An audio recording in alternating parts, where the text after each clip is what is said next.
Y precisamente hoy tenemos un invitado de lujo. Aparte de un gran amigo, un excelente médico, un excelente epidemiólogo, como es el doctor Víctor Torres Mesa. Él es director general del Centro Estatal de Vigilancia Epidemiológica y Control de Enfermedades de la Secretaría de Salud. Doctor, buenos días, bienvenido, muchas gracias. Juan, un gusto siempre acudir a tus invitaciones. Un gusto saludarlos a todos. Doctor, bienvenido. Y además la posibilidad de contar con el expertise del doctor epidemiólogo, el especialista. Hoy que hablamos de una pandemia, hoy que hablamos de una angustia permanente, porque ya entramos, yo no sé si estamos en un periodo de psicosis colectiva, pero de que estamos todos muy preocupados, lo estamos. Y es menester hoy, como bien señala el maestro Fuad Isaac Naime, pues entrar de lleno en la materia de la temporada, cómo se comportan las enfermedades, los contagios, maestro Fuad. Así es, doctor.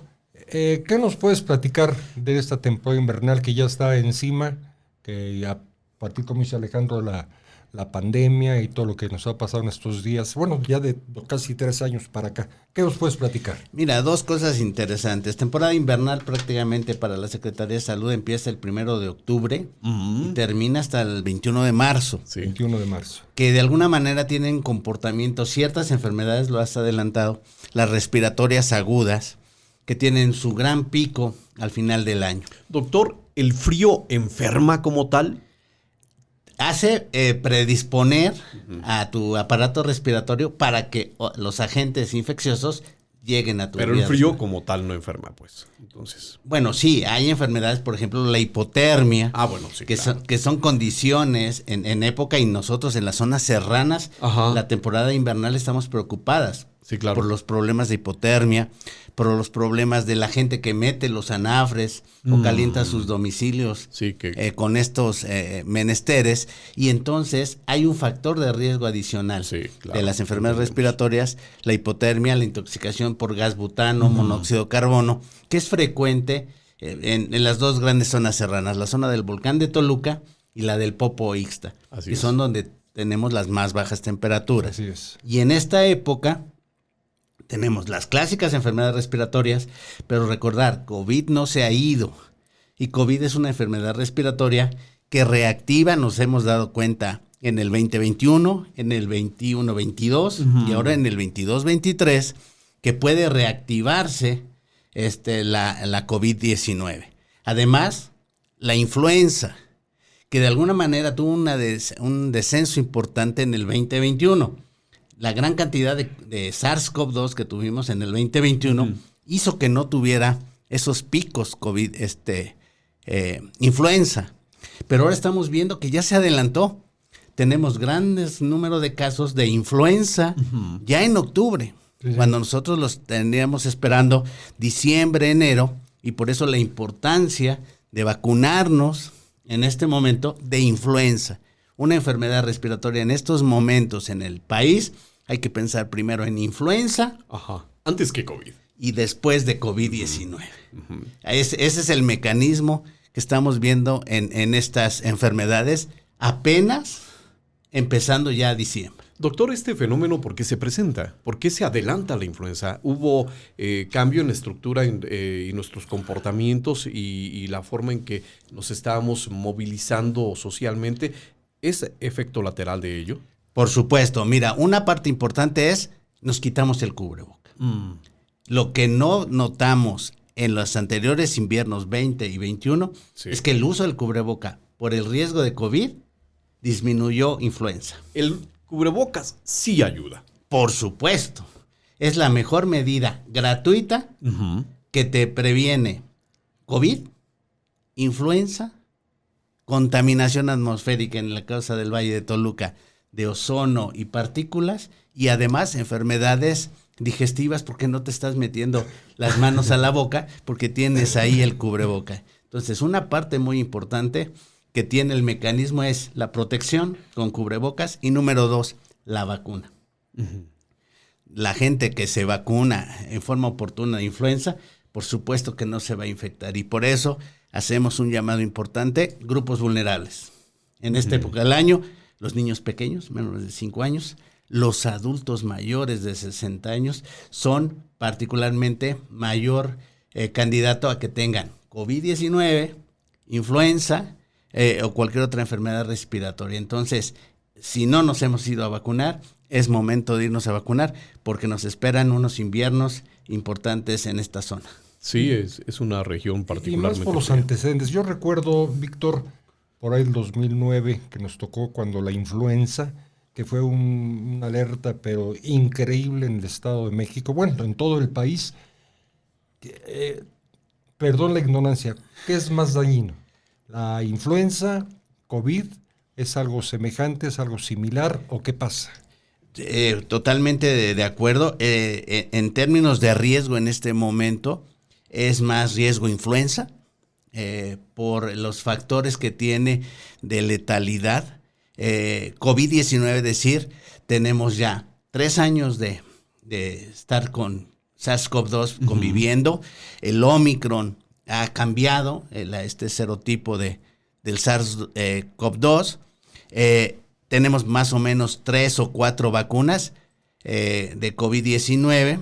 Sabemos ya rápidamente la atención que tenemos que recibir. Y de influenza pensamos que es una enfermedad respiratoria que puede pasar. Entonces, recordar que influenza también nos agrava, nos manda al hospital. Y muy importante, en el adulto mayor, en el adulto que está ya enfermo del pulmón, que tiene POC, que tiene enfisema, que tiene antecedentes de haber estado internado por COVID-19 y que tuvo lesiones de pulmón, puede ser un candidato importante a hospitalizarse. Y aquí tenemos 2 grandes ventajas de influenza. La vacuna, que es una vacuna trivalente, que ahorita estamos identificando qué tipo de influenza está circulando en este momento en el país y en nuestro estado. Y número 2, oseltamivir, que es el medicamento que usado en forma oportuna en cuanto diagnosticamos al paciente, resuelve su problema con 5 días de tratamiento, 2 pastillas al día, y eso nos ayudará a que no tengamos casos. Ya tenemos defunciones en el país, afortunadamente en el estado ninguna, pero es importante señalar que nos debe preocupar influenza, SARS-CoV-2, esto es COVID-19, y cualquier otra enfermedad respiratoria, en el caso de los niños, virus sincicial respiratorio, que también es causa frecuente de consulta en los médicos pediatras y de internamiento en esta época del año. ¿Se puede contagiar de COVID e influenza al mismo tiempo? Es correcto. ¿Algo como COVID-influenza? Es correcto, hemos tenido ya casos en este momento, sobre todo en aquellos que cumplen edad, que no están vacunados sin ninguna dosis o vacuna incompleta, esto es, recibieron una dosis y que no se han vacunado de influenza. Son candidatos a poder tener esto. De acuerdo a los números que se han manejado, ¿COVID fue más letal que la influenza? En términos de curvas epidémicas, hay que recordar que hemos tenido 5 curvas. La primera y la segunda no teníamos vacuna. Estábamos empezando a identificar y a conocer COVID-19. Si tú mides el 2020 en términos de letalidad, y recordar que letalidad es los números de muertos entre los enfermos, para calcular esta circunstancia. Después tuvimos la Delta, que fue la que nos retó en el 21. Así es. En la época invernal, donde tuvimos un gran pico, apenas empezábamos a vacunar a los adultos mayores, al personal de salud, y fue donde tuvimos el mayor reto. Entonces hay que identificar, pero si tú me comparas letalidad de influenza y letalidad de COVID, yo te diría que lo que conocemos de influenza puede ser más peligrosa influenza que COVID-19. ¿Qué cree usted o qué son las cosas? A tomar en consideración, Maestro Fuad, definitivamente. que podríamos pensar completamente lo contrario. Sí, máxime cuando fuimos partícipes de esta situación en manejar números, cuando pues tuvimos la oportunidad de publicar la situación de cómo se estaba desenvolviendo en México la enfermedad, eran cifras impresionantes, ¿no? Que la misma gente dudaba o que la gente no creía que esa enfermedad era real, que era un invento. Pero en el mundo, pues, a lo mejor si tú dices el Estado de México lo inventó, el Estado de Jalisco, fue una cosa mundial, desgraciadamente. Doctor, para nuestros amigos que nos escuchan, ¿cuáles son las vacunas que se deben de aplicar en esta época invernal? Importante influenza. Influenza es una vacuna que en el sector público son trivalentes, esto es, contienen 3 virus distintos. Tienen el H1N1, que recordar, sí, la encontramos en el 2009, el H3N2 y una variante B. Lo que estamos haciendo de la subtipificación de influenza es que está circulando más H3N2 en el territorio mexicano y que ese virus tiene la vacuna. Uh-huh. De tal manera que entonces nos podemos proteger en forma importante. Número 2, por supuesto, si no he completado COVID-19, es momento de buscar la dosis. Y tercera, una muy importante, tanto para niños pequeños como para adultos mayores, la de neumococo. La de neumococo es muy importante porque el neumococo también es un agente infeccioso que te puede mandar al hospital, las famosas neumonías bacterianas. Está hecha por 23 serotipos, por eso le llamamos 23 valente, que son los que más circulan en nuestro hemisferio norte. Y hay que vacunarse. En el caso del adulto mayor, se vacuna cada 5 años. Entonces, checar nuestra cartilla, ya nos toca vacunarnos. Es importante que el adulto mayor, y sobre todo el adulto mayor con comorbilidades, o el adulto que tiene enfisema pulmonar, que es diabético, que es hipertenso, que es enfermo del corazón, vale la pena que se ponga también la vacuna de neumococo. Se pueden poner simultáneamente. Eso es lo importante. Sin ningún problema. Sin ningún problema. El tema de la vacuna anti-COVID se convirtió pues en tendencia global y muchas fueron las opiniones al respecto. Incluso salieron por ahí pseudoestudiosos de la materia a decir que pues no era recomendable, que porque muy rápido se desarrolló y qué sorpresa, y las vacunas tienen mucho tiempo para desarrollarse, y la verdad es que no les daba mucha confianza. Incluso todavía hay muchas personas que tienen pues cierto temor, doctor, a poderse vacunar. Aquí, pues, echar un poco de luz sobre la materia, porque es importante tomar a consideración lo que un especialista nos dice sobre este asunto. Mira, muy importante, sí hay una tendencia de grupos antivacunas en el mundo, de decir que hace más daño que no, pero cierto, hay un parteaguas de la aplicación de vacunas. Y la epidemia de COVID-19, tú ves las cifras cuando empezamos a vacunar, cómo baja la hospitalización, cómo baja las defunciones en la gente que se muere, que muere por COVID. El secretario de Salud nos pidió un análisis de ver el comportamiento de la gente vacunada y la gente no vacunada. Claro. Y lo que encontramos es una disminución importante de la gente que estaba vacunada. O sea, hay una diferencia enorme entre hospitalizarme vacunado y hospitalizarme sin vacuna. Claro, aquí juega una parte importante las comorbilidades. Venimos de un país enfermo previamente. ¿Enfermo de qué? Enfermedades crónicas no transmisibles, ¿no? De diabetes, hipertensión, de obesidad, y que estas enfermedades, por supuesto, predisponen a que me dé COVID. Y si no estoy vacunado, por supuesto que es esto. Y sobre la historia de las vacunas, decir que los coronavirus los conocemos de los 60s. Son los cuadros respiratorios del invierno, los que no identificamos agentes virales, son coronavirus de importancia clínica. Entonces, la historia de coronavirus en buscar una vacuna son de historias de mucho antes del 2020, de la aparición del SARS-CoV-2. De tal manera que todos los laboratorios se pusieron las pilas, con estudios avanzados que ya tenían, encontramos por primera vez estas nuevas vacunas RNA mensajero, que realmente partieron el comportamiento de la epidemia. Tú notas cómo las curvas cambiaron su dinámica a partir de la vacunación. Ese famoso regalo de Navidad del 2020, el 25 de diciembre que empezamos a vacunar, hay un cambio radical en el comportamiento de la epidemia, ¿no? Y tú puedes observar, y vayámonos a otras enfermedades. En la historia de los médicos no conocen ya polio paralítica, y esto es por la vacuna de poliomielitis. Tosferina no la hemos visto en territorio, está bajo control en forma importante.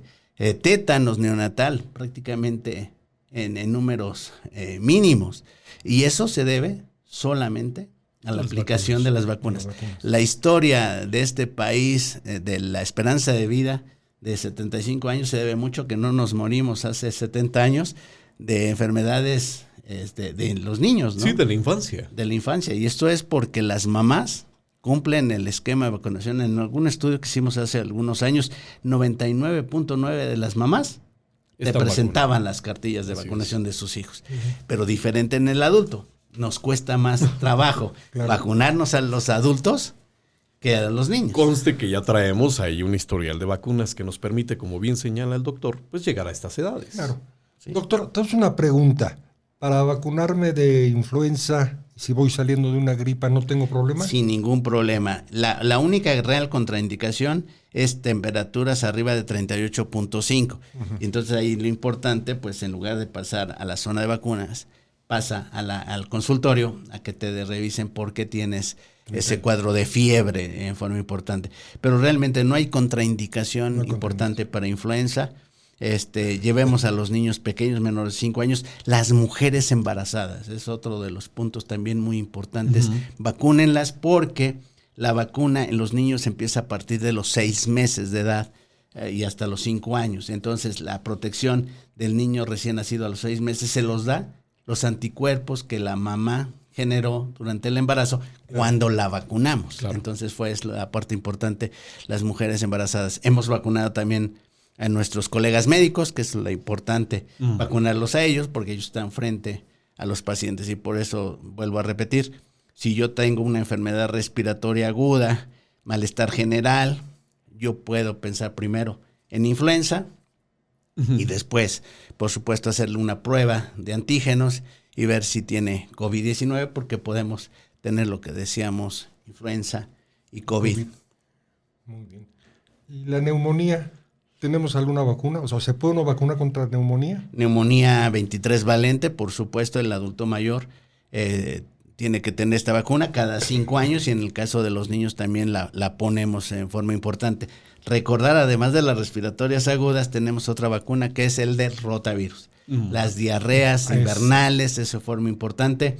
Los pediatras nos han dicho desde que empezamos el esquema de rotavirus, han disminuido las diarreas graves en los hospitales, ¿no? Entonces hay una parteaguas otra vez cuando empezamos a poner la vacuna de rotavirus, una disminución importante en la hospitalización. Entonces esos niños de 2 y 4 meses reciben 2 dosis de rotavirus y también en el caso del neumococo, 2 y 4 meses la dosis del niño pequeño. Ah, qué bueno. Extraordinaria entrevista el día de hoy, sí, maestro, sobre todo porque mucho se dice de las vacunas, pero siempre tenemos, cuando hablamos de un segmento tan especializado, pues tenemos que acudir a los especialistas. Por eso, doctor, bienvenido siempre. Gracias, te agradezco. Yo nomás puntualizar algo, solamente después del agua potable metida en los domicilios en cualquier zona del mundo, es mejor en términos de salud pública que las vacunas. Las vacunas de ese tamaño es la segunda medida. De ese nivel.